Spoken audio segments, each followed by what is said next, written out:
Christian Porter has admitted it is possible he met his rape accuser again years after their night out in Sydney's King's Cross.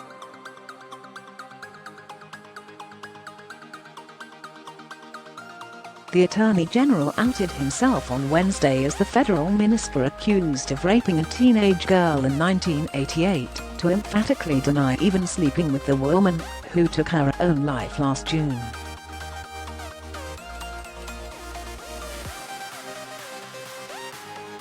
The 50-year-old former public prosecutor confirmed he attended a debating competition at Sydney University with his accuser when he was 17 and she was 16.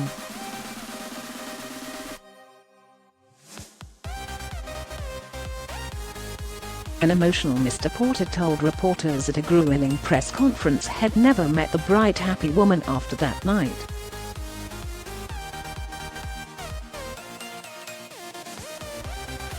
His claim contradicts woman's unsworn affidavit stating they had dinner together in Perth 6 years later in 1994.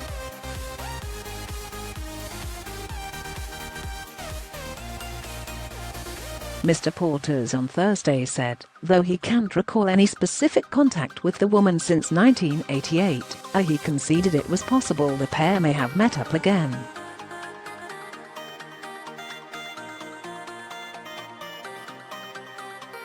The minister said at his media conference on Wednesday that to the best of his recollection he hadn't had any contact from the person in question since January 1988, his office told News Corporation.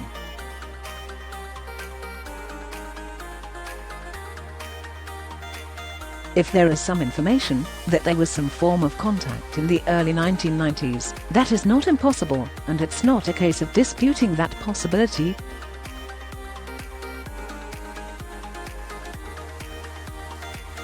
As noted by the Attorney General on Wednesday, he has never seen the anonymous letter sent to members of Parliament and then to police, and has absolutely no idea what claims are made in it other than what has been reported in the media.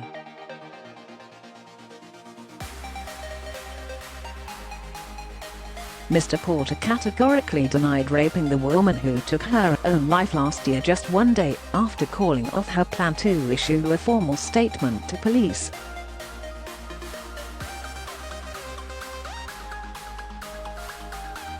He is not under investigation and refused to stand down from his cabinet position.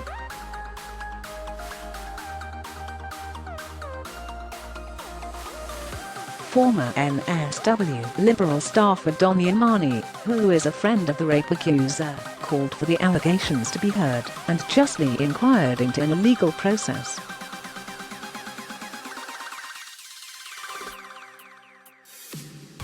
The statement that my friend completed but was unable to sign because of COVID-19, no fault of her own, because of COVID, should be deemed admissible for the purposes of that inquiry, she told ABC's Q&A on Thursday night.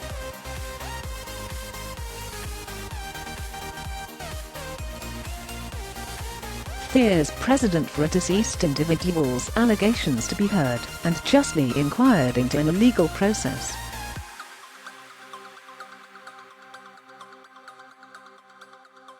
She also called on Prime Minister Scott Morrison to hold an independent inquiry.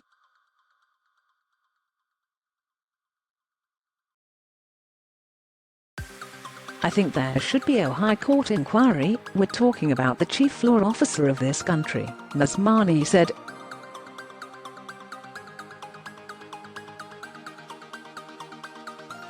I think it's appropriate as a result that the High Court is the body to examine the veracity of my friend's allegations.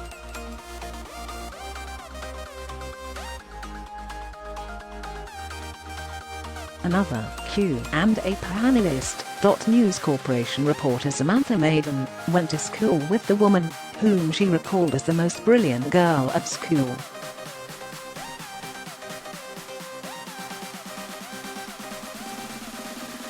The South Australian coroner asked the police to further investigate the woman's death and hasn't ruled out an inquest.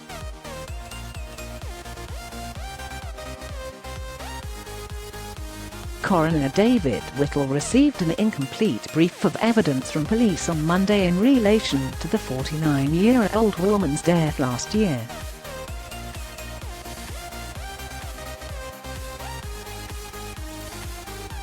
Mr. Whittle assigned one of his senior lawyers to liaise with police to collect more evidence such as letters and unsworn statements from the woman before she took her own life.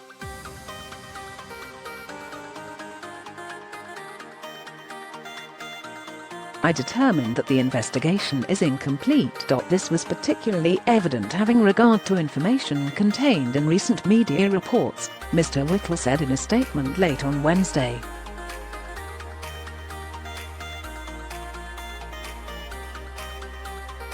Counsel assisting the state coroner was allocated to assist SAPL in the direction of the further investigations which I have requested.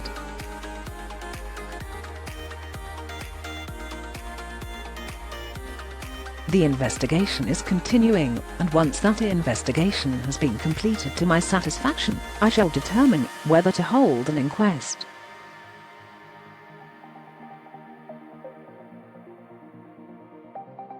The woman's family have thrown their support behind any inquiry which sheds light on the circumstances surrounding their loved one's suicide.